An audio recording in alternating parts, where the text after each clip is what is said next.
আপনি কি বিদেশে কাজের উদ্দেশ্যে অথবা ভ্রমণের উদ্দেশ্যে যেতে চান? তাহলে আপনার পাশে আছে স্বপ্ন ছোঁয়া ট্যুরস অ্যান্ড ট্রাভেলস। আমরা সৌদি, দুবাই, কাতার, মালয়েশিয়া, ইউরোপের সেনজেন ও নন সেনজেনভুক্ত দেশসমূহ, অস্ট্রেলিয়া ও কানাডা প্রভৃতি দেশে আপনাদের সেবায় বিশ্বস্ততার সহিত ওয়ার্ক পারমিটের ভিসা প্রসেসিং এর কাজ করে থাকি। তাছাড়া বিভিন্ন দেশের ভিসা প্রসেসিং, বিমানের টিকিট ও ভ্রমণ প্যাকেজেরও ব্যবস্থা করা হয়ে থাকে।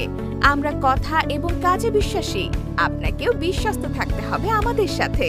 আমরা সততার সাথে ব্যবসা পরিচালনা করতে আগ্রহী, বাকিটা মহান আল্লাহ পাকের ইচ্ছা। তাই কোনো দেশের ভিসার গ্যারান্টি আমরা দিতে পারবো না, কিন্তু আমাদের সর্বোচ্চ প্রচেষ্টা থাকবে যাতে ভিসা প্রাপ্তি আপনার সহজ হয়। আমাদের অফিসের ঠিকানা ৩৬ রোকেয়া ম্যানশন, লিফটের ৯, VIP road, Naya Paltan, Dhaka ১০০০। Phone অথবা হোয়াটসঅ্যাপ নাম্বার 01681 109986।